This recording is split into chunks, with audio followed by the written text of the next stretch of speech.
Have you ever had that thought? That quiet, whispering voice in the back of your mind, in the middle of a perfectly normal day with your partner? The voice that says, "You are not enough." Maybe it happens when you see them laughing at a friend's joke, and you think, "Am I not that funny?" Or when they achieve something great, and your own life feels small in comparison. Or maybe it's in the middle of an argument, when you hear yourself say, "You deserve someone better." That feeling, that gut-wrenching, heart-sinking feeling of inadequacy, it's heavy, it's lonely. And it makes you believe that you are the only one in the world feeling this way inside your relationship. But what if I told you that this feeling is not a truth about your worth? What if it's just a story your mind has learned to tell? And what if some of the most admired couples in the world, the ones who seem to have it all, have fought this exact same battle and found a way through? Today we are going to understand where this feeling truly comes from, and we will start the journey of quieting that voice, not just for a day, but for good. This isn't just simple insecurity. This is a deep-seated fear of being found out.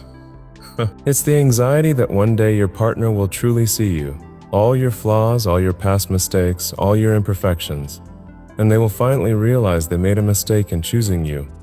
It makes you walk on eggshells. You might stop sharing your real opinions.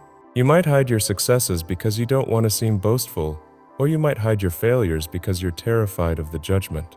And you start to morph into the person you think they want, slowly erasing the person you actually are. And the most painful part? You do all this in the name of love. You believe that by being less you, you are being a better partner. But this is the ultimate paradox, because the very thing you think will save your relationship, hiding your true self, is the very thing that is slowly killing. You are building a wall between you and your partner brick by brick. And on the other side of that wall, you are feeling more and more lonely. You are creating the exact distance you were so afraid of. You would never guess it by looking at them now, but this is a battle that even the most seemingly perfect couples have faced. Let's take the story of Dwayne "The Rock" Johnson and Lauren Hashian. From the outside, they are the ultimate power couple. The highest paid actor in the world, a symbol of strength and success, and his talented musician wife. They have fame, fortune, and a beautiful family. It would be easy to think a man known as The Rock would never feel not good enough. But Dwayne has been incredibly vocal about his decades-long struggle with depression. He's spoken openly about times when he felt completely broken, when the pressure to be strong for everyone else became overwhelming. Can you imagine the weight of that? To be the world's symbol of strength, while feeling utterly vulnerable inside? In moments like those, it's so easy to bring that feeling home. To feel like you're failing at being the rock for your failing at being the rock for your family deepens the feeling of not being good enough. Lauren, living her life alongside this global icon, could easily feel overshadowed or inadequate in comparison. The world constantly measures her against her husband's massive public persona. So how did they navigate this? How did they stop the outside expectations from becoming the inside voice? The secret wasn't in ignoring the feelings. It wasn't in pretending to be stronger than they were. Their strength came from a practice we can all learn from: radical acceptance and being a safe harbor for each other.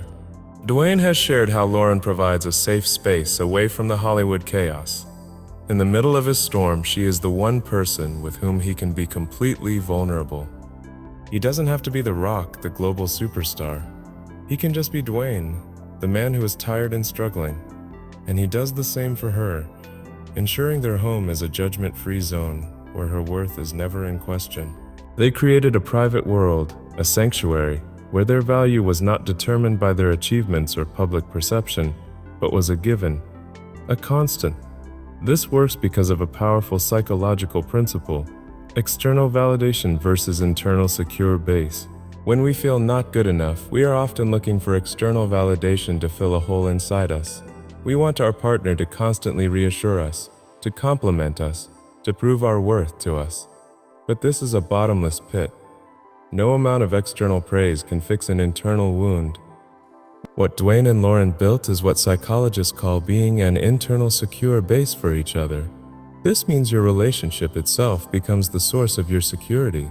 You are not looking to your partner for validation. You feel validated by the very existence of your safe connection. The relationship is the proof of your worth, so you don't need constant proof of the relationship. It transforms the question from, "Are you going to leave me?" to the statement, "I know we are in this together."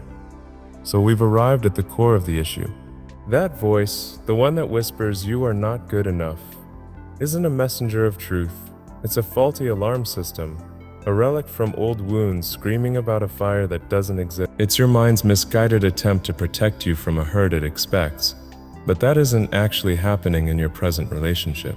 When Dwayne and Lauren created their safe harbor, they weren't building a fortress to keep the world out. They were building a home for their most authentic, vulnerable selves to live and breathe freely.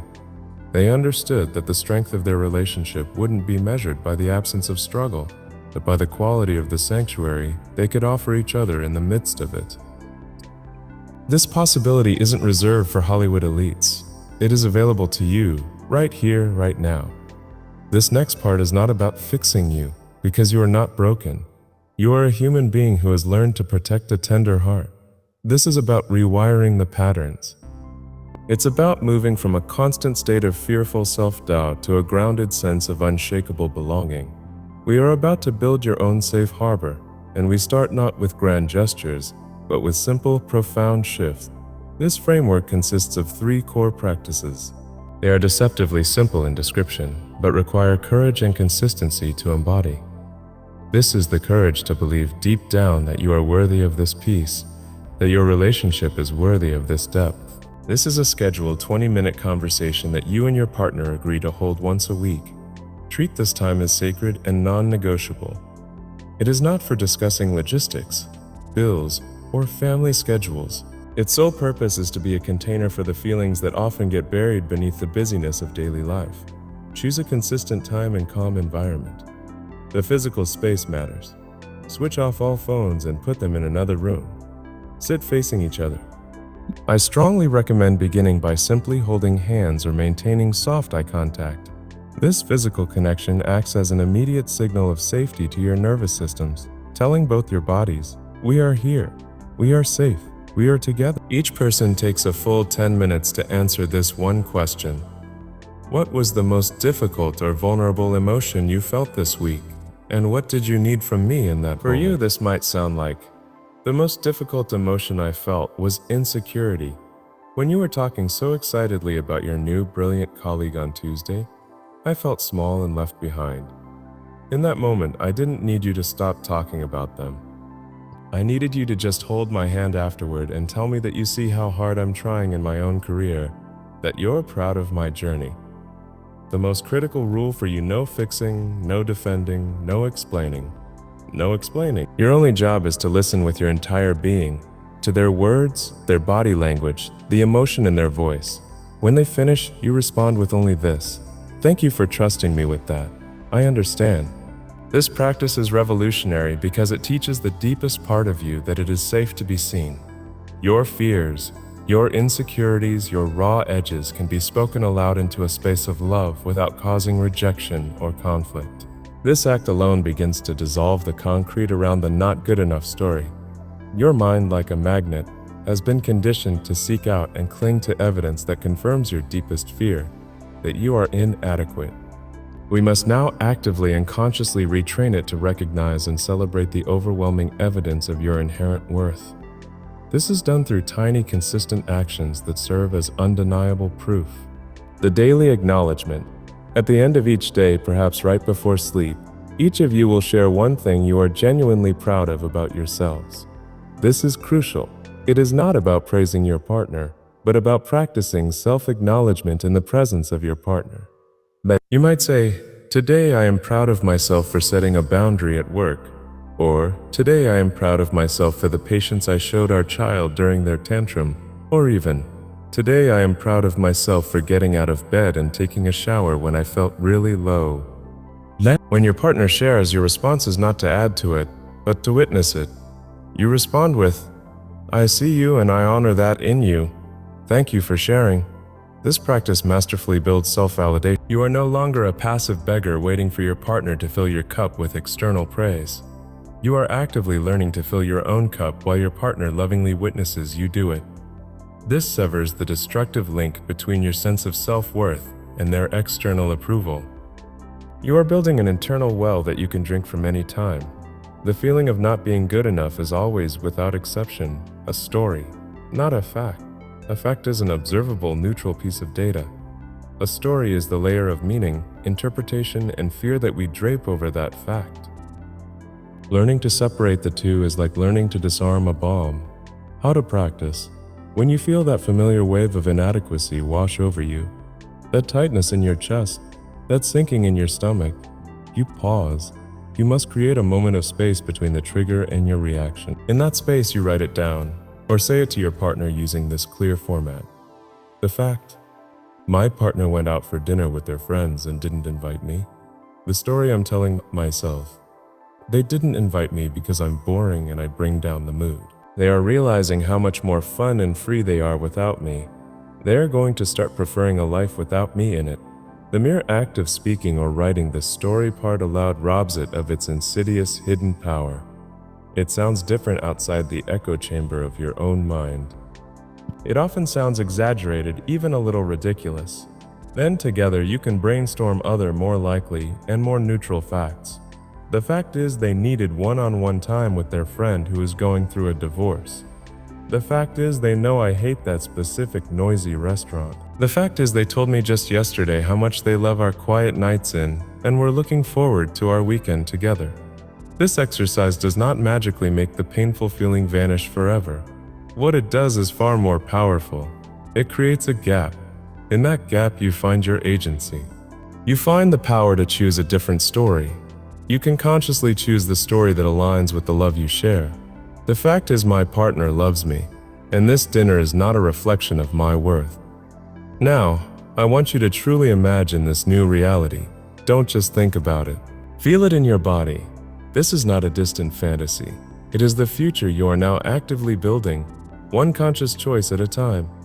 Imagine waking up in the morning, and your first thought not being a critical commentary on yourself, but a quiet, solid sense of being okay, just as you are. Imagine having a disagreement with your partner, and instead of it instantly triggering a spiral of self-hatred and fear of abandonment, you can simply see it for what it is: a disagreement, a problem to be solved together, shoulder to shoulder, not a proof of your fundamental inadequacy.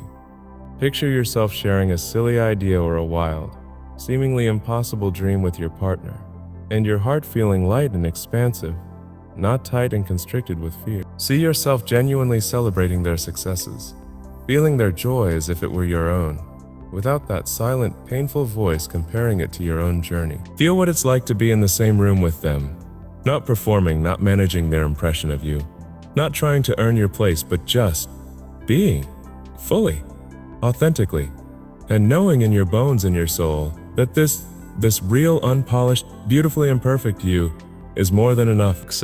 In fact, it's everything. This sense of secure belonging is your birthright. To be loved for who you are, not in spite of who you are. The journey from self-doubt to secure love is not a straight upward line.